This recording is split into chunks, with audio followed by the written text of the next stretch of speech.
Hello everyone, সকলকে দেবী competitive studies YouTube চ্যানেলে স্বাগত জানাই। আমরা একটা সিরিজ চালু করেছি, সেটা হচ্ছে লুসেন্ট অবজেক্টিভ জেনারেল নলেজের বইয়ের 75 ডেজ টার্গেট, অর্থাৎ 75 দিনের মধ্যে আমরা এই বইটি সম্পূর্ণ কমপ্লিট করব, যে অবজেক্টিভ জেনারেল নলেজের বইটি আছে। সো সেই অনুযায়ী আজ আমাদের সেই সিরিজের সপ্তম ক্লাসে আমরা দুটো টপিক নিয়ে ডিসকাস করবো। একটা হচ্ছে গুপ্তা পিরিয়ড আর একটা হচ্ছে পোস্ট গুপ্তা পিরিয়ড। ঠিক আছে, অলরেডি আমাদের 6টা ক্লাস হয়ে গেছে।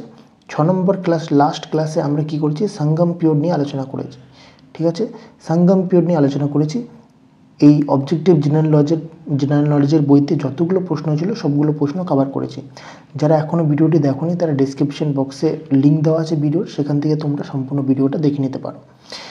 সেই অনুযায়ী আজকে আমাদের ক্লাস হচ্ছে সপ্তম ক্লাস, এবং গুপ্তা পিরিয়ড এবং পোস্ট গুপ্তা পিরিয়ড নিয়ে আমরা ডিসকাস করব। যারা এখনও চ্যানেলটিকে সাবস্ক্রাইব করোনি তারা অবশ্যই চ্যানেলটিকে সাবস্ক্রাইব করে নিও, আর পাশে থাকা বেল আইকনে ক্লিক করে দিও। আর এই ভিডিও শেষে আমি পিডিএফ আপলোড করে দেবো টেলিগ্রাম চ্যানেলে। যারা টেলিগ্রাম চ্যানেলে জয়েন হওনি তারা জয়েন হয়ে যাও, এবং সমস্ত পিডিএফ ওখানে আমি আপলোড করে থাকি। সো আর দেরি না করে চলো আমাদের ভিডিও আজকে শুরু করি।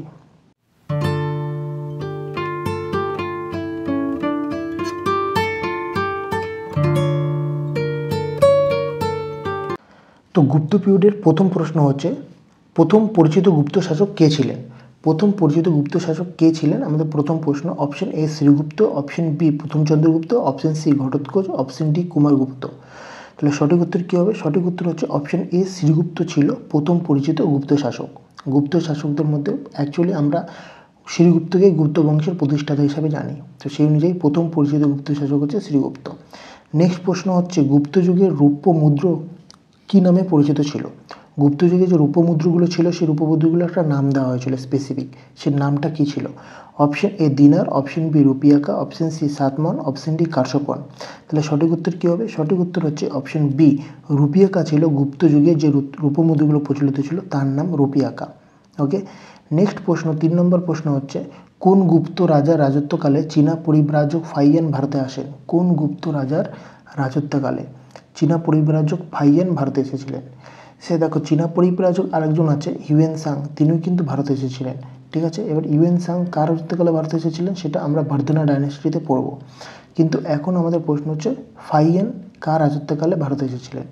অপশন এ তো হচ্ছে প্রথম চন্দ্রগুপ্ত, অপশন বি দ্বিতীয় Chandragupta, option C Samudragupta, option D Kumaragupta.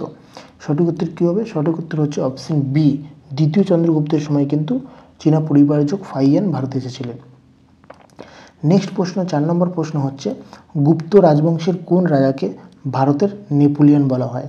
তাহলে ভারতের নেপোলিয়ন কাকে আখ্যা দেওয়া হয়েছে, এবং ভারতের নেপোলিয়ন এই নামটা কোন ইতিহাসবিদ দিয়েছেন? বি.এ. স্মিথ বলে একজন ঐতিহাসিক আছে, তিনি কিন্তু ভারতের নেপোলিয়ন বলে আখ্যা দিয়েছিলেন। কাকে দিয়েছিলেন? Option A Samudragupta, option B Chandragupta Vikramaditya, option C Srigupta, option D প্রথম চন্দ্রগুপ্ত। সঠিক উত্তর কী হবে? সঠিক উত্তর হচ্ছে অপশন এ সমুদ্রগুপ্ত। সমুদ্রগুপ্ত হচ্ছে সঠিক উত্তর। একে কিন্তু ভারতের নেপোলিয়ন বলা হয়, এবং তাকে কে বলেছিল? ঐতিহাসিকবিদ বি.এ. স্মিথ। নেক্সট প্রশ্ন, 5 নম্বর প্রশ্ন হচ্ছে, নিচের মধ্যে কে অশ্বমেধ যজ্ঞের আয়োজন করেছে? কে অশ্বমেধ যজ্ঞের আয়োজন করেছিল? Option A Ajatashatru, option B Ashoka, option C Samudragupta, option D Chandragupta. তাহলে সঠিক উত্তর কী হবে? অপশন সি সমুদ্রগুপ্ত হচ্ছে সঠিক উত্তর, যিনি কিনা অশ্বমেধ যজ্ঞের আয়োজন করেছেন। ওকে, নেক্সট প্রশ্ন, 6 নম্বর প্রশ্ন হচ্ছে, নিম্নলিখিত সাহিত্যকর্ম বিবেচনা করুন। নিচে 4টি সাহিত্যকর্ম দেওয়া আছে, এই সাহিত্যকর্ম বিবেচনা করার পর আমাদের প্রশ্ন কী বলেছে? কালিদাসের রচনা কর্মের মধ্যে কোনগুলি ছিল? কোনগুলি মানে একের বেশি আছে। ঠিক আছে, তো 1 নম্বরে বলছে কুমার সম্ভবম, অপশন বি 2 নম্বরে বলছে মুদ্রারাক্ষস, 3 নম্বরে বলছে রঘুবংশ, এবং 4 নম্বরে বলছে ঋতু সংহার। তোমরা যদি অপশানগুলো ভালো করে দেখো, একটা অপশন 2 নম্বর অপশন দেওয়া আছে, সেটা হচ্ছে মুদ্রারাক্ষস। আমরা ছোটোবেলা থেকে পড়ে আসছি যে মুদ্রারাক্ষস বইটি রচনা করেছে কে? বিশাখা দত্ত। বিশাখা দত্তের মুদ্রারাক্ষস। তাহলে এই বিশাখা দত্তের মুদ্রারাক্ষস হলে কালিদাস কিন্তু মুদ্রারাক্ষসটা রচনা করেনি, তাহলে 2 নম্বর পয়েন্টটা কিন্তু কাটা যাবে। তবে অপশানগুলোতে যদি আমরা দেখি যে 2 নম্বর কোথায় কোথায় আছে, অপশন এতে 2 নম্বর আছে, তাই পুরো অপশন এটা বাদ যাবে। অপশন বিতেও 2 নম্বর আছে, তাই পুরো অপশন বিটাও বাদ যাবে। অপশন ডিতেও 2 নম্বর আছে, তাই অপশন ডিটাও বাদ যাবে। সেই অনুযায়ী অপশন সি 1, 3 এবং 4 কুমার সম্ভবম, রঘুবংশম এবং ঋতু সংহার, এই 3টি বই কিন্তু কালিদাসের রচনা সংগ্রহের মধ্যে পড়ে, তাই সঠিক উত্তর হচ্ছে অপশন সি। নম্বর প্রশ্ন হচ্ছে নিচের কোন সাহিত্যকর্ম গুপ্ত যুগের ছিল না। তাহলে গুপ্ত যুগের ছিল না 4টি বইয়ের নাম দেওয়া আছে, অভিজ্ঞান শকুন্তলম, অমরকোষ, চরক সংহিতা এবং মৃচ্ছকটিকম। এর মধ্যে কোনটা গুপ্ত যুগে ছিল না, আমাদের সেটা চুজ করতে হবে। তাহলে 4টে অপশনের মধ্যে সঠিক উত্তর হচ্ছে অপশন সি, চরক সংহিতা কিন্তু সাহিত্যকর্ম ছিল না গুপ্ত যুগের। ঠিক আছে, অভিজ্ঞান শকুন্তলম, অমরকোষ এবং মৃচ্ছকটিকম কিন্তু গুপ্ত যুগের ছিল। নেক্সট প্রশ্ন 8 নম্বর প্রশ্ন হচ্ছে নিচের কোন রাজবংশের রাজত্বকালে কালিদাস উন্নতি লাভ করেছিল, মানে কোন রাজবংশের পৃষ্ঠপোষকতায় কালিদাসের উন্নতি হয়েছিল। Option A Maurya, option B Shunga, option C Gupta, option D Vardhanas. সঠিক উত্তর কী হবে? সঠিক উত্তর হচ্ছে অপশন সি গুপ্ত। গুপ্ত রাজবংশের রাজত্বকালে কালিদাস উন্নতি লাভ করেছিল। ওকে, নেক্সট প্রশ্ন দেখে নেব। 9 নম্বর প্রশ্ন কোন সময়কাল ভারতীয় মন্দির স্থাপত্যের সূচনা হয়। কোন সময়কালে, অর্থাৎ নন্দ, মৌর্য, শুঙ্গ এবং গুপ্তদের মধ্যে কার সময়কালে ভারতীয় মন্দির স্থাপত্যের সূচনা হয়েছিল। সঠিক উত্তর কী হবে? সঠিক উত্তর হচ্ছে অপশন ডি, গুপ্ত রাজাদের সময়কালে বা গুপ্ত যুগে ভারতীয় মন্দির স্থাপত্যের সূচনা হয়ে থাকে। 10 নম্বর প্রশ্ন হচ্ছে কে বিক্রমাদিত্য উপাধি গ্রহণ করেন। দেখো, বিক্রমাদিত্য উপাধি কে গ্রহণ করেছিল? Option A Ashoka, option B দ্বিতীয় Chandragupta, option C Kanishka, option D Samudragupta. দেখো, বিক্রমাদিত্যের নামের প্রথম অক্ষর হচ্ছে বি, আর বি হচ্ছে অ্যালফাবেটিক্যালি সেকেন্ড, তাই তো? তাহলে 2 নম্বর হচ্ছে অ্যালফাবেটিক্যাল অর্ডারের সেকেন্ড হচ্ছে বি, তাহলে আমাদের 2 নম্বর দ্বিতীয় চন্দ্রগুপ্ত, দ্বিতীয় চন্দ্রগুপ্ত 2C, দ্বিতীয় চন্দ্রগুপ্ত হচ্ছে সঠিক উত্তরের। তাহলে দ্বিতীয় চন্দ্রগুপ্ত কিন্তু তোমার বিক্রমাদিত্য উপাধি গ্রহণ করেছিল।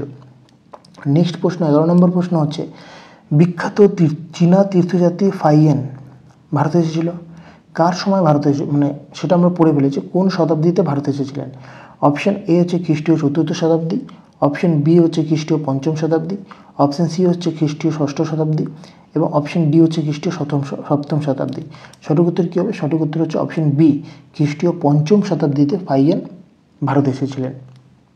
নেক্সট প্রশ্ন হচ্ছে 12 নম্বর প্রশ্ন ভারতীয় দর্শনে 6টি জেলা স্কুল রয়েছে। আমরা পড়েছি ভারতীয় দর্শন যখন বৈদিক কালচার পড়েছি, সংখ্যা, যোগ, ন্যায়, বৈশিক দর্শন, মীমাংসা বা দুটো ভাগে ভাগ করা যায়, একটা হচ্ছে পূর্ব মীমাংসা আর একটা হচ্ছে উত্তর মীমাংসা।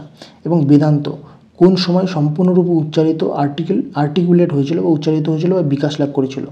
সঠিক উত্তর কী হবে? সঠিক উত্তর হচ্ছে অপশন দেওয়া আছে, অপশন এ বৈদিক যুগ, অপশন বি গুপ্ত যুগ, অপশন সি কুষাণ যুগ, অপশন ডি মৌর্য যুগ। তাহলে সঠিক উত্তর হবে তোমার অপশন বি, গুপ্ত যুগে কিন্তু এই 6টি দর্শন যে আছে, সংখ্যা দর্শন, যোগশাস্ত্র, ন্যায়শাস্ত্র, বৈশিক দর্শন, পূর্ব মীমাংসা, উত্তর মীমাংসা, বেদান্ত, এগুলো কিন্তু বিকাশ লাভ করেছিল। ঠিক আছে, নেক্সট প্রশ্ন হচ্ছে মৃচ্ছকটিকম কে লিখেছেন। Option A Vikramaditya, option B Shudraka, option C Kalhana, option Banabhatta. তাহলে সঠিক উত্তর কী হবে? সঠিক উত্তর হচ্ছে অপশন বি শূদ্রকের মৃচ্ছকটিকম। ঠিক আছে, 14 নম্বর প্রশ্ন হচ্ছে নিচের কোনটি গুপ্ত আমলের সরকারি ভাষা ছিল। গুপ্ত যুগে কোন ভাষাটিকে সরকারি ভাষা বলে গণনা করা হতো।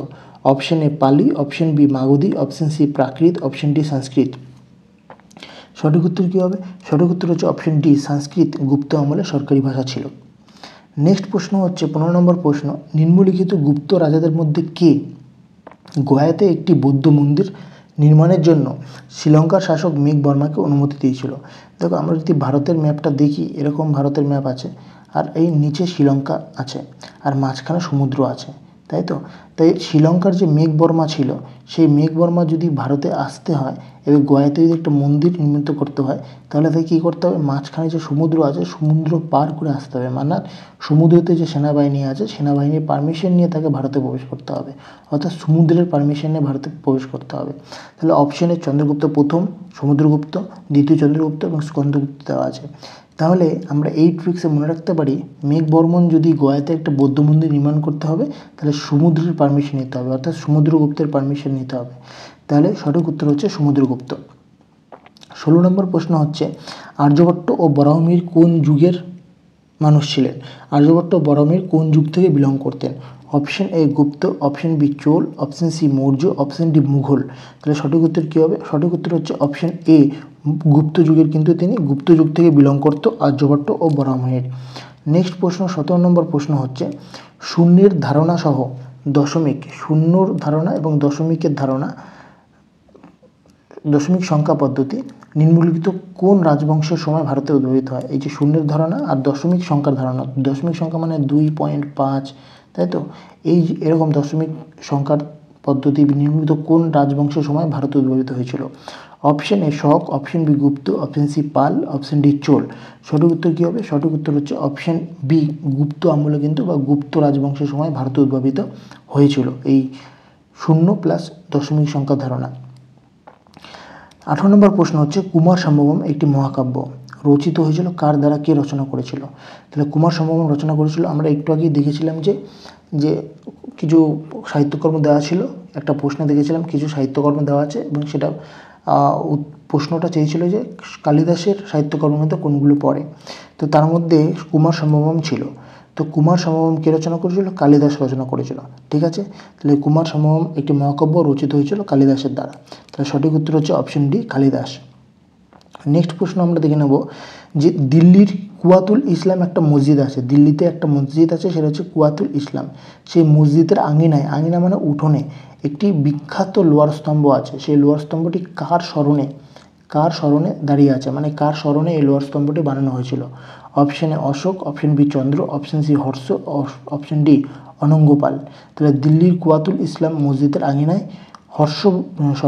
চন্দ্রের স্মরণে বিখ্যাত লোহার স্তম্ভটি দাঁড়িয়ে আছে। ঠিক আছে, অপশন বি হচ্ছে সঠিক উত্তর, চন্দ্রের স্মরণে। ঠিক আছে, নেক্সট প্রশ্ন আমরা দেখে নেব 20 নম্বর প্রশ্ন। নিম্নলিখিত বিবৃতিগুলি মনোযোগ সহকারে পড়ুন। 3টি বিবৃতি দেওয়া আছে এবং সেই বিবৃতির মধ্যে আমাদের চেয়েছে যে কোনটি সঠিক সেটা আমাদের দেখতে হবে। অপশন 1 নম্বর পয়েন্টে বলছে গুপ্ত সম্রাটরা নিজেদের জন্য ঐশ্বরিক অধিকার দাবি করেন, মানে নিজেদেরকে ঈশ্বর বলে দাবি করতে লাগলেন। ঠিক আছে, 2 নম্বর পয়েন্টে বলছে তাদের প্রশাসন ছিল অত্যন্ত কেন্দ্রীভূত। ঠিক আছে, আর 3 নম্বরে বলছে তারা জমি অনুদানের ঐতিহ্যকে বিশদভাবে ব্যাখ্যা করেন। ঠিক আছে, তারা জমি অনুদান করতেন। এই 3টে যে পয়েন্ট দেওয়া আছে, 3টে পয়েন্টের মধ্যে কোন পয়েন্টগুলো সঠিক সেটা আমাদের নির্বাচিত করতে হবে। অপশন এতে বলছে 3টেই ঠিক, অপশন বিতে বলছে 1 এবং 2 সত্য, অপশন সিতে বলছে 1 এবং 3 সত্য, অপশন ডিতে বলছে 2 এবং 3 সত্য। সঠিক উত্তর কী হবে? সঠিক উত্তর হচ্ছে অপশন সি 1 এবং 3 সত্য। 1 যেমন গুপ্ত সম্রাটরা নিজেদের ঐশ্বরিক অধিকার বলে দাবি করেন, হ্যাঁ, আর 3 নম্বর হচ্ছে তারা জমি অনুদানের ঐতিহ্যকে বিশদভাবে ব্যাখ্যা করেছেন। এই দুটো হচ্ছে সঠিক গুপ্ত রাজাদের সম্পর্কে। নেক্সট প্রশ্ন হচ্ছে শূদ্রকের মৃচ্ছকটিকম হলো কি জাতীয়? এটা নাটক নাকি উপন্যাস নাকি কবিতা নাকি ছোট গল্প? তাহলে শূদ্রকের মৃচ্ছকটিকম হলো অপশন এ নাটক জাতীয়। ঠিক আছে, নেক্সট প্রশ্ন 22 নম্বর প্রশ্ন হচ্ছে সমুদ্রগুপ্তকে কোন ইতিহাসবিদ ভারতীয় নেপোলিয়ন উপাধি দিয়েছিলেন? ভারতীয় নেপোলিয়ন উপাধি দিয়েছিলেন সমুদ্রগুপ্তকে কে দিয়েছিল? Option A Romila Thapar, option B V.A. Smith, option C R.C. Majumdar এবং অপশন ডি R.S. শর্মা। আমি এই প্রশ্নটার উত্তর প্রথম দিয়ে বলে দিয়েছিলাম, সঠিক উত্তর হচ্ছে V.A. স্মিথ সমুদ্রগুপ্তকে ভারতের নেপোলিয়ন উপাধি দিয়েছিলেন। নেক্সট 23 নম্বর প্রশ্ন হচ্ছে গুপ্ত রাজবংশের প্রতিষ্ঠাতা কে? গুপ্ত রাজবংশের কে? প্রথম প্রশ্ন আমরা পড়েছিলাম যে গুপ্ত যুগের প্রথম পরিচিত রাজা কে ছিলেন, সেখানে আমরা পড়েছিলাম শ্রীগুপ্ত, রাইট, শ্রীগুপ্ত। সো এখানে অপশান কি দেওয়া আছে? প্রথম চন্দ্রগুপ্ত, শ্রীগুপ্ত, সমুদ্রগুপ্ত, অপশন ডি স্কন্দগুপ্ত। তাহলে গুপ্ত রাজবংশের প্রতিষ্ঠাতাকে? সঠিক উত্তর হচ্ছে অপশন বি শ্রীগুপ্ত হচ্ছে গুপ্ত রাজবংশের প্রতিষ্ঠাতা।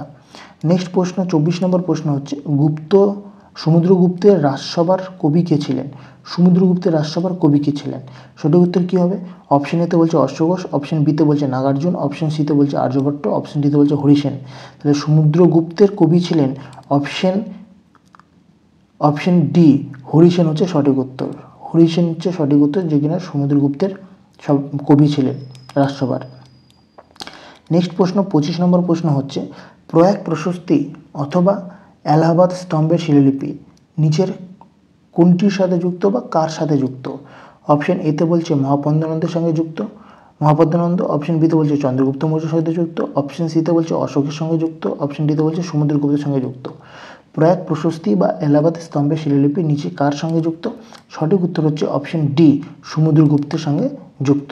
ঠিক আছে, নেক্সট প্রশ্ন আমরা দেখে নেব 26 নম্বর প্রশ্ন প্রাচীন ভারতে গুপ্ত যুগের গুহাচিত্রের মাত্র 2টি পরিচিত উদাহরণ আছে। গুপ্ত যুগের যে গুহাচিত্রগুলো আছে তার মধ্যে মাত্র 2টি পরিচিত উদাহরণ আছে, তাই তো? একটা পরিচিত উদাহরণ কি? সেটা হচ্ছে অজন্তা গুহা, একটা হচ্ছে অজন্তা।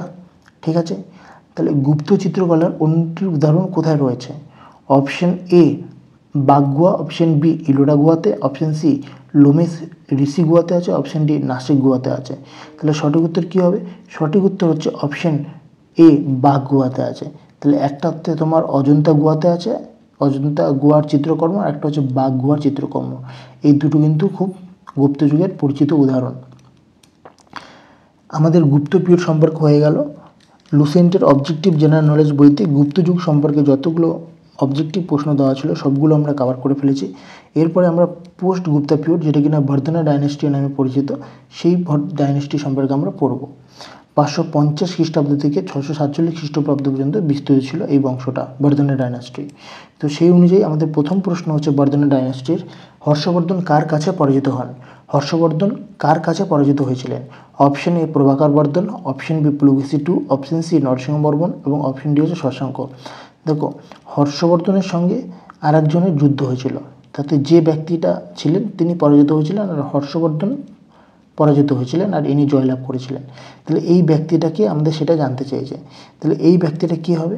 সঠিক উত্তর হচ্ছে অপশন বি পুলকেশী টু, অর্থাৎ দ্বিতীয় পুলকেশী ছিল সঠিক উত্তর। দ্বিতীয় পুলকেশী জয়লাভ করেছিল, হর্ষবর্ধন পরাজিত হয়েছিল। ঠিক আছে, হর্ষবর্ধন দ্বিতীয় পুলকেশীর কাছে পরাজিত হয়েছিল। নেক্সট প্রশ্ন আমরা দেখে নেব, নিচের কোনটি হর্ষবর্ধন রচনা করেননি? নিচের 4টি সাহিত্যকর্ম দেওয়া আছে, তার মধ্যে কোনটি হর্ষবর্ধন রচনা করেননি? Option A Harshacharita, option B Ratnavali, option C Priyadarshika এবং অপশন ডি নাগানন্দ। দেখো, হর্ষচরিত আমরা জানি কে রচনা করেছে। হর্ষচরিত রচনা করেছে বাণভট্ট, রাইট? বাণভট্টের হর্ষচরিত।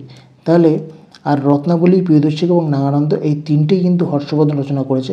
এই একটি হর্ষবর্ধন রচনা করেনি, হর্ষচরিতটা হর্ষবর্ধন রচনা করেনি, রচনা করেছে বাণভট্ট। সঠিক উত্তর হচ্ছে হর্ষচরিত। 3 নম্বর প্রশ্ন হচ্ছে টাং, এই টাং যিনি দেখতে পাচ্ছে এর পুরো নাম হচ্ছে তাই সুং। ঠিক আছে, তাই সুং, একে শর্ট ফর্মে বলা হচ্ছে টাং। তাহলে টাং সম্রাটের দ্বারা কার দরবারে চীনা দূতাবাস পাঠানো হয়েছিল? তাহলে একজন চীনা দূতাবাস পাঠিয়েছিলেন কে? টাং সম্রাট। কার দরবারে পাঠিয়েছিলেন সেটা আমাদের জানতে হবে। অপশন এতে বলছে রাজরাজ ওয়ান, অপশন বিতে বলছে রাজেন্দ্র ওয়ান, অপশন সিতে বলছে হর্ষবর্ধন, অপশন ডিতে বলছে প্রান্তিকা ওয়ান। সঠিক উত্তর হচ্ছে অপশন সি, হর্ষবর্ধনের দরবারে কিন্তু এই চীনা দূতাবাস পাঠানো হয়েছিল। নেক্সট প্রশ্ন হচ্ছে নিচের কোন শাসক দক্ষিণ ভারতে হর্ষবর্ধনের অভিযান পরীক্ষা করেছিলেন? নিচের কোন শাসক দক্ষিণ ভারতে হর্ষবর্ধনের অভিযান পরীক্ষা মানে এখানে বলা হচ্ছে, ইংলিশ বইটা যদি দেখো সেখানে দেখে লেখা আছে চেক, CHECKED, চেক করেছিলেন। তাহলে প্রশ্নটা হচ্ছে নিচের কোন শাসক দক্ষিণ ভারতে হর্ষবর্ধনের অভিযান পরীক্ষা করেছিলেন বা চেক করেছিলেন? Option A Pulakeshi one, option B Pulakeshi two, option C Vikramaditya প্রথম, অপশন ডি বিক্রমাদিত্য দ্বিতীয়। সঠিক উত্তর হচ্ছে অপশন বি পুলকেশী টু। ঠিক আছে, যেহেতু হর্ষবর্ধনের সঙ্গে কিন্তু এই পুলকেশী টু এরই লড়াই হয়েছিল, তাতে পুলকেশী টু জয়লাভ করেছিল। নেক্সট প্রশ্ন হচ্ছে মহাবলীপুরমের শিলাকাটা মন্দিরগুলি, শিলাকাটা মানে পাথর কেটে যে মন্দিরগুলো তৈরি হয়েছিল সেগুলো কাদের পৃষ্ঠপোষকতা নির্মিত হয়েছিল মহাবলীপুরমে? তাহলে মহাবলীপুরমের শিলাকাটা মন্দিরগুলি কাদের পৃষ্ঠপোষকতা নির্মিত হয়েছিল? সঠিক উত্তর কী হবে? সঠিক উত্তর হচ্ছে অপশন সি, পল্লব রাজাদের পৃষ্ঠপোষকতায় কিন্তু এগুলো তৈরি করা হয়েছিল। নেক্সট প্রশ্ন, 6 নম্বর প্রশ্ন, নিচের কোন শিলালিপিতে হর্ষবর্ধনের বিরুদ্ধে দ্বিতীয় পুলকেশীর সামরিক সাফল্যের উল্লেখ আছে? হর্ষবর্ধন আর দ্বিতীয় পুলকেশীর মধ্যে লড়াই হয়েছিল, তাতে দ্বিতীয় পুলকেশী জয়লাভ করেছিল। দ্বিতীয় পুলকেশী জয়লাভ করেছিল কারণ তার সামরিক সাফল্য হয়েছিল, তাই সেনাবাহিনীর বেশ একটা স্ট্রং সেনাবাহিনী ছিল। সেই সেনাবাহিনী সম্পর্কে কোন শিলালিপিতে উল্লেখ করা আছে? অপশন এতে বলছে এলাহাবাদ স্তম্ভের শিলালিপি, অপশন বিতে বলছে আইহোল শিলালিপি, অপশন সিতে বলছে দামোদরপুর তাম্রফলকের শিলালিপি এবং অপশন ডিতে বলছে বিলসাদ শিলালিপি। সঠিক উত্তর কী হবে? সঠিক উত্তর হচ্ছে অপশন বি, আইহোল শিলালিপিতে এই হর্ষবর্ধন এবং দ্বিতীয় পুলকেশীর লড়াইয়ের ব্যাপারে উল্লেখ করা আছে এবং সামরিক সাফল্যের কথা উল্লেখ আছে। নেক্সট প্রশ্ন হচ্ছে 7 নম্বর প্রশ্ন, হর্ষচরিত কার লেখা? Option A Kalidasa, option B Banabhatta, option C Vishnugupta, option D Parimalgupta. একটু আগেই আমি সঠিক উত্তর বলে দিয়েছি, হর্ষচরিত রচনা করেছিলেন বাণভট্ট।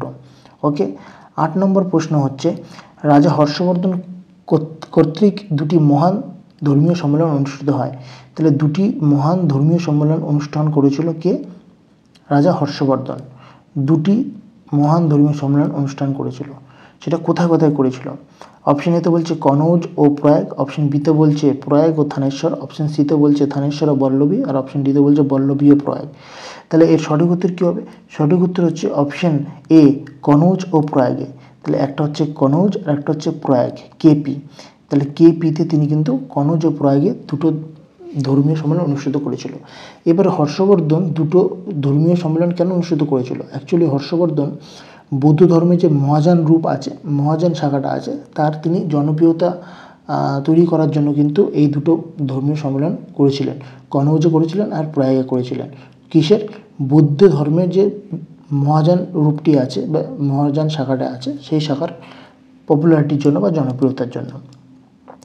নেক্সট প্রশ্ন 9 নম্বর প্রশ্ন হচ্ছে হর্ষের দরবারে ইউয়েন সাংকে কে দূত হিসাবে প্রেরণ করেছিলেন? আমরা একটু আগেই পড়েছিলাম তাং সম্রাট, তাই না? তাং সম্রাট, যার পুরো নাম হচ্ছে তাং সুই। তাং সুই হচ্ছে তার পুরো নাম। তাহলে একজন চীনা দূতাবাসকে পাঠানো হয়েছিল, তাং পাঠিয়েছিলেন কার দরবারে? হর্ষের দরবারে, হর্ষবর্ধনের দরবারে কিন্তু পাঠিয়েছিলেন। তাহলে সেই অনুযায়ী আমাদের সঠিক উত্তর কী হবে? সঠিক উত্তর হচ্ছে অপশন এ তাই সুং হচ্ছে সঠিক উত্তর। ইউয়েন সাংকে দূত হিসেবে পাঠিয়েছিলেন হর্ষের দরবারে তাই সুং। নেক্সট প্রশ্ন 10 নম্বর প্রশ্ন, শশাঙ্কের রাজধানী কোথায় ছিল? Option A Samatata, option B Tamralipta, option C Karnasuvarna, option D Lakhnauti. সঠিক উত্তর কী হবে? সঠিক উত্তর হচ্ছে শশাঙ্কের রাজধানী ছিল কর্ণসুবর্ণ। নেক্সট 11 নম্বর প্রশ্ন হচ্ছে বিবৃতি দেওয়া আছে এবং কারণ দেওয়া আছে। প্রথমে বিবৃতিটা দেখে নিই। বলছে হর্ষবর্ধন প্রয়াগ সমাবেশ আহ্বান করেছিল। একটু আগে আমরা দেখলাম যে হর্ষবর্ধন দুটো সমাবেশ করেছিল, একটা প্রয়াগে একটা কনৌজে। তো এইটা সেই অনুযায়ী আমরা আগের যে প্রশ্নটা পড়েছি সেই অনুযায়ী এই যেটা বিবৃতি দেওয়া আছে, যেটা দেওয়া আছে সেটা সঠিক। কারণ হিসাবে দিয়েছে, এই বিবৃতির কারণ বলছে কেন তিনি প্রয়াগ সমাবেশ আহ্বান করেছিলেন, কারণ তিনি বৌদ্ধ ধর্মের শুধুমাত্র মহাযান রূপকে জনপ্রিয় করতে চেয়েছিলেন। একটু আগে আমি সেটাই বললাম যে তিনি মহাযান যে শাখাটা ছিল সেই শাখার জনপ্রিয়তা বা পপুলারিটির জন্য কিন্তু দুটো সমাবেশ করেছিলেন, একটা কনৌজে করেছিলেন, একটা প্রয়াগে করেছিলেন। সো সেই অনুযায়ী এই দুটো কিন্তু সঠিক, এবং এই যে বিবৃতি দেওয়া আছে তার সঠিক কারণ হিসাবে এইটাকে উল্লেখ করেছে, সেটাও ঠিক। অপশানে দেখিনি আমরা, অপশানে বলছে এ এবং আর উভয়ই সত্য এবং আর হলো এর সঠিক ব্যাখ্যা। তাহলে অ্যাকর্ডিং টু আমরা এতক্ষণ যা পড়েছি সেই অনুযায়ী যদি দেখি তাহলে অপশান এ হচ্ছে সঠিক উত্তর। আর অপশান বিতে কী বলছে? এ এবং আর উভয় সত্য কিন্তু আর এর সঠিক ব্যাখ্যা নয়। অপশান সিতে বলছে এ এবং এ সত্য কিন্তু আর মিথ্যা। অপশান ডিতে বলছে এ মিথ্যা কিন্তু আর সত্য। তাহলে আমরা এতক্ষণ সঠিক উত্তর জেনে নিয়েছি, অপশান এ হচ্ছে সঠিক উত্তর, যে এ এবং আর উভয় সত্য আর হলো এর সঠিক ব্যাখ্যা। নেক্সট প্রশ্ন আমরা দেখে নেব 12 নম্বর প্রশ্ন, নর্মদা নদীতে সম্রাট হর্ষের যে একটা, এটা হচ্ছে নর্মদা নদী, নর্মদা নদীর দক্ষিণমুখী যে অগ্রযাত্রা করছিল হর্ষবর্ধন, সেই হর্ষবর্ধনের যে দক্ষিণমুখী অগ্রযাত্রাকে কে থামিয়েছিল? কার দ্বারা থামানো হয়েছিল? Option A Pulakeshi 1, option B Pulakeshi 2, option C Vikramaditya প্রথম, অপশন ডি বিক্রমাদিত্য দ্বিতীয়। সঠিক উত্তর কী হবে? সঠিক উত্তর হচ্ছে বিক্রমাদিত্য দ্বিতীয় হচ্ছে সঠিক উত্তর, যে দক্ষিণমুখী অগ্রযাত্রাকে থামিয়ে দিয়েছিল। ঠিক আছে, সো আমাদের 12খানা প্রশ্ন শেষ হয়ে গেল। আর লুসেন্টের অবজেক্টিভ জেনারেল নলেজ বইতে এই 12খানা প্রশ্ন দেওয়া আছে পোস্ট গুপ্তা পিরিয়ড বা বর্ধন ডাইনেস্টি সম্পর্কে। এতক্ষণ সম্পূর্ণ ভিডিওটা দেখার জন্য তোমাদের সকলকে অসংখ্য ধন্যবাদ। ঠিক আছে, আর যারা এখনও চ্যানেলটি সাবস্ক্রাইব করোনি তারা অবশ্যই চ্যানেলটিকে সাবস্ক্রাইব করে নিও, এবং যারা পিডিএফটি সংগ্রহ করতে চাও তারা ডিসক্রিপশন বক্সে টেলিগ্রাম চ্যানেলের লিঙ্ক দেওয়া আছে, সেখান থেকে তোমরা পিডিএফটি সংগ্রহ করে নিতে পারো। ধন্যবাদ বন্ধুরা।